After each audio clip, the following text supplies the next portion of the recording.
The Dogman, a creature that looks like a werewolf, being half man and half canine. But it's a completely different legend. Some say it's a spirit protecting the lands that Native Americans have called home for millennia. Others believe it's simply some wild and rare animal with a terrifying and strange appearance.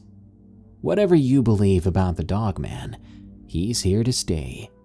These are allegedly real Dogman sightings. If you have a scary story of your own, share it with us at darkstories.org, and I might narrate it. I'd love to hear some stories about being home alone or working at night. Now, let's begin. Dogman in northern Arizona, from PandaAZ. The story I'm about to tell you happened around 2009. I was really young at the time, so bear with me. It was September in Flagstaff, Arizona. The trees were beginning to change their color, and the air felt cooler than the usual blistering heat. My family and I were taking a trip for a reunion. Sadly, I don't remember the name of the place, but I can describe it vividly. We decided to rent a lodge out by Dogtown Lake. We all had our own cabins, though some of us stayed in the lodge itself. The grounds looked so beautiful. Trees were rustling, the pathways were very well kept, pretty much what you'd expect from a nice lodge. I remember I was running around the grounds with my cousin. We got permission to explore the woodlands around the cabins. We just couldn't go too deep into them. My cousins had decided to play hide and seek. After all, there were so many places to hide, and it was getting dark. I didn't really care what we played, as long as I got to explore the grounds. I had the pleasure of hiding with the three others, while the oldest got to count. We all scrambled to different directions, me stumbling a little behind my cousins Marcy and Angel. They were both significantly faster than me, so I just decided to stray off and find my own spot, giving up on trying to catch up with them. The spot I ended up choosing was fairly deep, with the brush starting to thicken gradually the deeper I went. I stopped for a moment to catch my breath, taking the chance to crouch down behind a tree. I was a giddy little kid, so I wasn't being too quiet. Soon I heard footsteps clopping about a couple of yards away from me. That's when I started to quiet down. The footsteps sounded heavy. I didn't think much of it at the time, thinking it was just my cousin stomping through the leaves. I was attempting to keep myself from laughing, covering my mouth, when I suddenly caught a whiff of a strange scent. It smelled like a combination between a skunk, wet dog, and raw sewage. It made my nose crinkle up when it first hit. It hit me hard, like someone smacked me in the face with a rotting fish.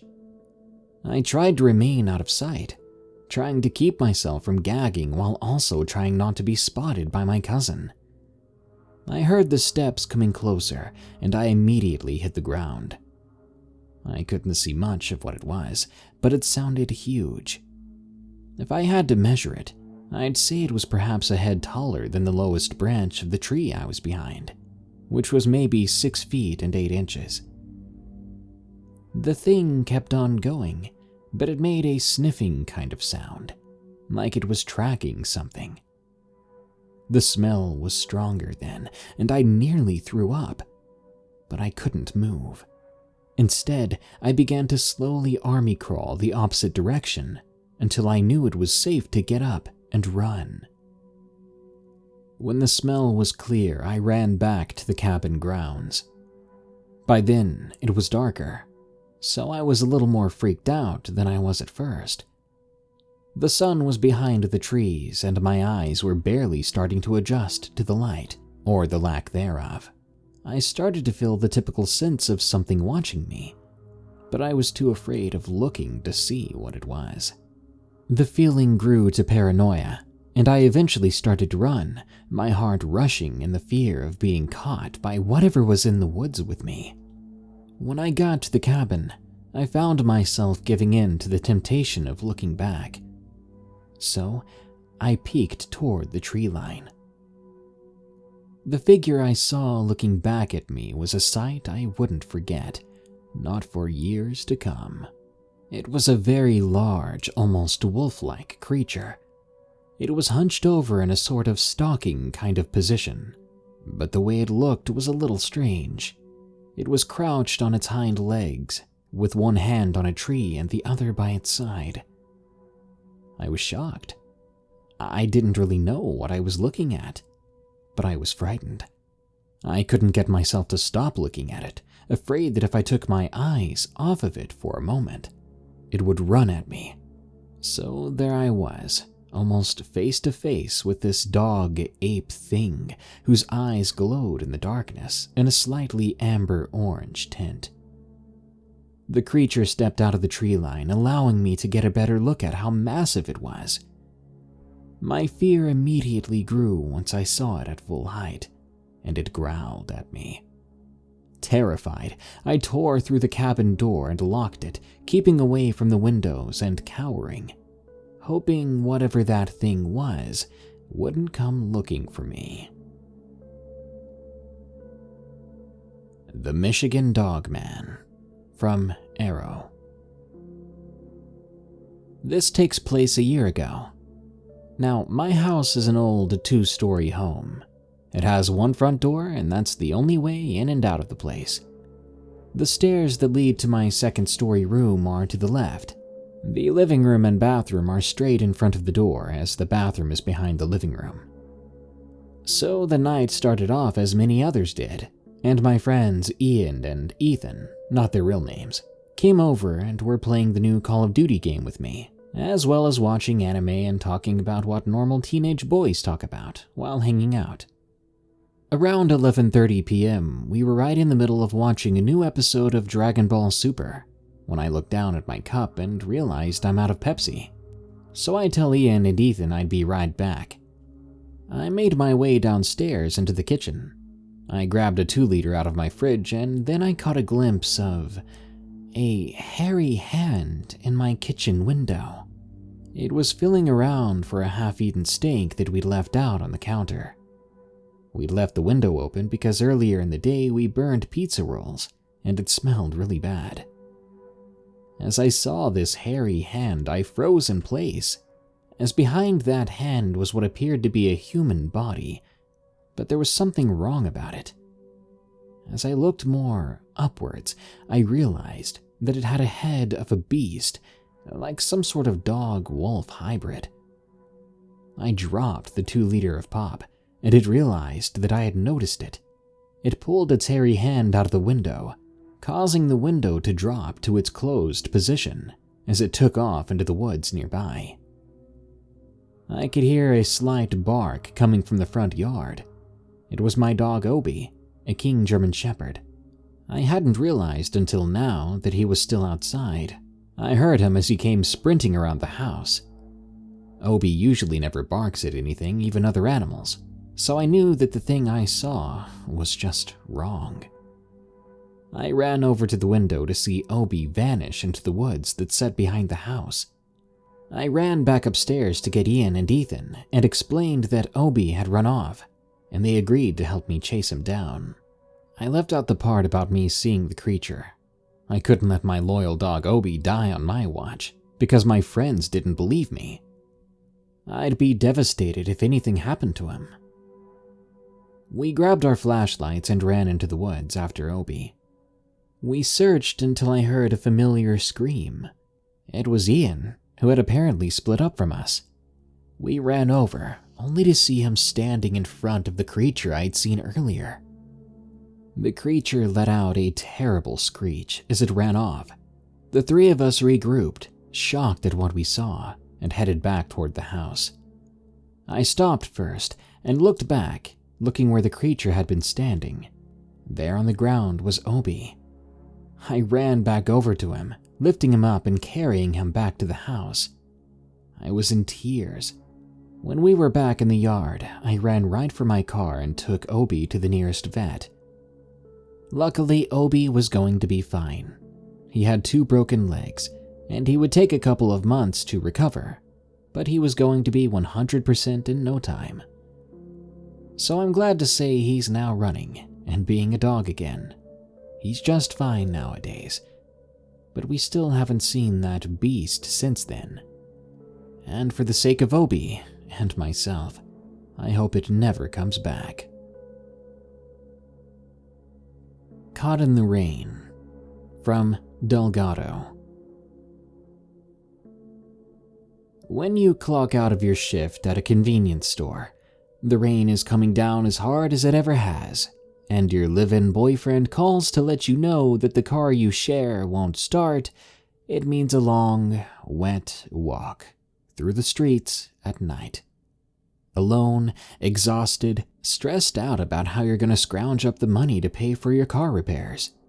My boyfriend texted me as I walked down the road, letting me know that he could meet me halfway so that I didn't have to walk the entire way there alone.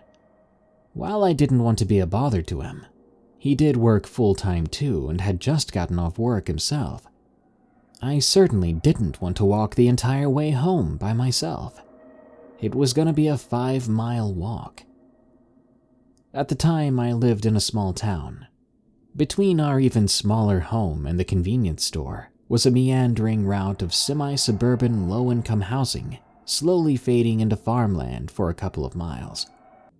Being alone at night on a suburban road was something I dreaded. I'd heard stories of people getting mugged, or taken off the street, or worse, so the first large rock I could find along the road, I picked up and kept it close to me. To be honest, I'd never actually walked these roads before. Our Ford Taurus had been good to us for the past 6 years, so for a moment after the call with my boyfriend, I was taken aback. The thought of walking 5 miles in the rain, nonetheless, it sounded less than ideal. Step by pant-soaked step, I reminded myself that 2.5 miles in, my boyfriend would be waiting. I'd even bought him some Swiss rolls, his favorite snack cake. He loved those things. His smile would definitely brighten up my night, as would his far superior cell phone flashlight. After 30 minutes of walking, not seeing another person outside their homes, I made it to the farmland and wooded portion of the road. I sighed with relief, fixing the hood of my poncho to cover my bangs better. But of course, just as I'd expected being such a paranoid person, thoughts of what could go wrong in this road flooded me. I vaguely remembered my grandpa, who was a lifelong hunter, telling me about all the big cats he'd seen in the region. My dad never believed him, saying big cats hadn't roamed these parts in decades. Now that I was thinking about it, my grandpa shot back, saying that he'd been stalked by a cougar himself in these very woods for miles, until the safety of his old pickup truck led him back to civilization. A chill went up my spine. Imagine walking along, minding your own business when you spot a 4-legged, fur-covered, 160-pound batch of feline muscle tailing you, slowly, knowing it could outrun and overpower you at any point, if it so pleased. And then there were the other stories that both Dad and Grandpa used to tell. The stories that I never did believe. Those stories should have been scarier to me. But they didn't scare me back then. It was something so unbelievable. They used to tell me stories about the Native Americans that used to live in these parts, about a society of warriors known as the Dog Soldiers. Obviously, that wasn't the unbelievable part. The unbelievable part was when they said that these fearsome fighters' spirits lingered on far beyond death. Grandpa told me that their souls still wander the earth, protecting their ancient lands. But my dad, who I assumed just wanted to scare me even more, told me that the Dog Soldiers often appeared in the woods or along the roads in our home state as something half man and half dog. I remember rolling my eyes at this story, telling my dad in particular that werewolves aren't real. Then he told me they aren't werewolves. They're something else. I continued walking, now realizing that I was approaching the segment of road where the street lamps became further apart. I even stopped after passing the last frequent street lamp, intimidated by the much more vast darkness ahead of me. By then, my shoes had become completely soaked with water, right through to my socks and down to my toes. I could feel my skin pruning up. The feeling was so gross, and I knew I'd have a sore or two by the time I got home. Never again, I told myself. From there on out, we'd take my aunt up on her offer to borrow my late uncle's old truck. Too bad she lived in a different state, otherwise she could come pick me up too. I checked my GPS, arching my head over my phone to mitigate the amount of torrential downpour that struck the screen. But it was useless. Rain had curled in from my hood and soaked the top of my hair, which was now dripping all over my phone. Well, I was 2 miles in at that point. Not much further to go now, I thought. Then I'd see my boyfriend donning his bright yellow poncho. If it wasn't so rainy and dark, I'd probably be able to see him already. The road was pretty darn straight there. Suddenly, my phone rang.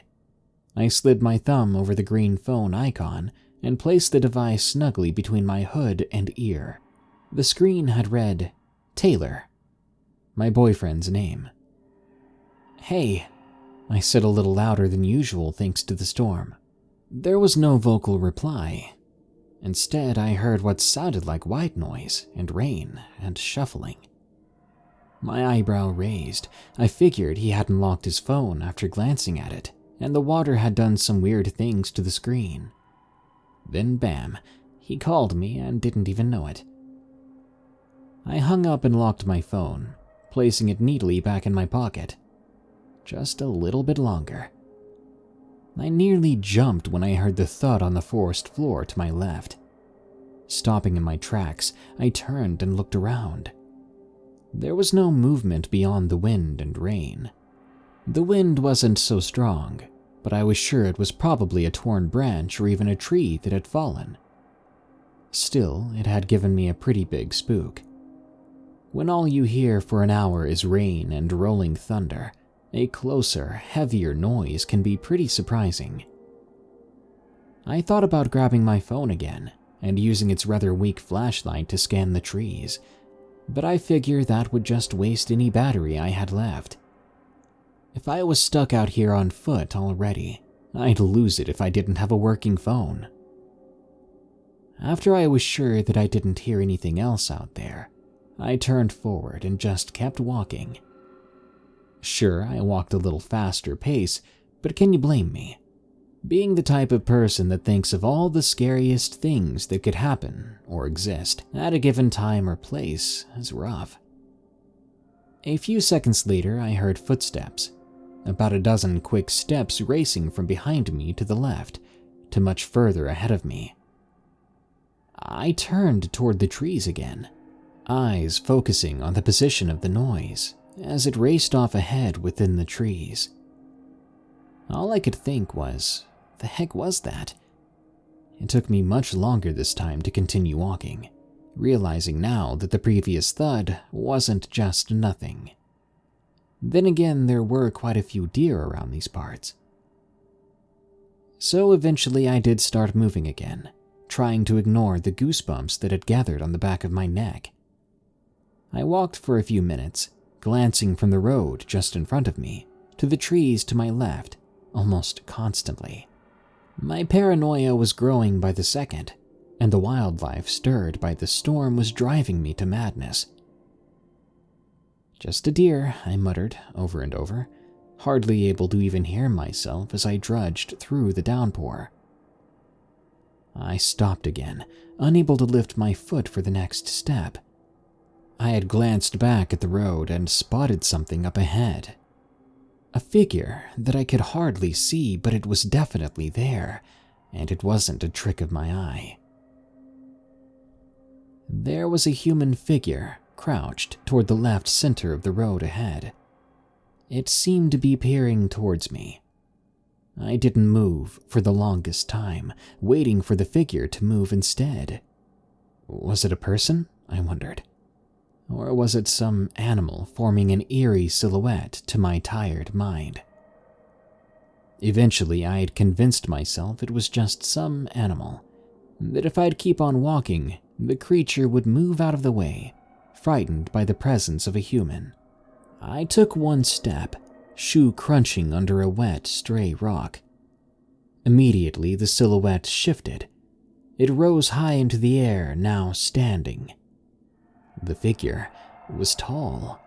So it was a person, I figured. Why had they been crouching in the road like that? And now they were definitely looking in my direction. Why were they so still and silent? "Hello?" I called out. I nearly fainted when the figure darted back toward the woods so quickly and so awkwardly. If it was a person, they were insanely fast.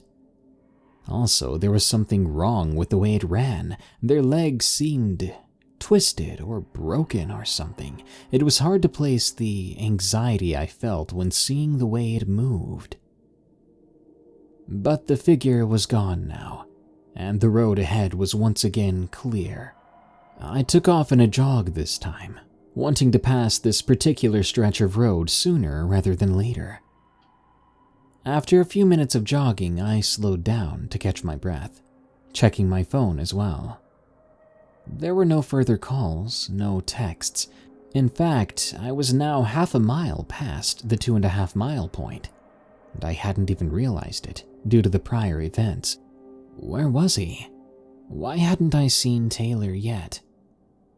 Still walking, I tapped the recent calls icon and clicked his name, bringing the phone back to my ear. I waited.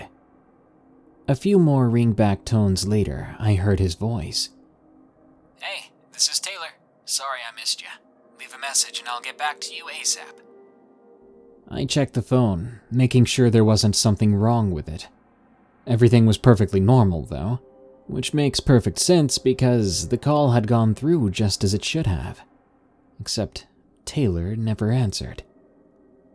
My mind wandered as I continued forward. There were only another 2 miles to go at that point. But where was my boyfriend?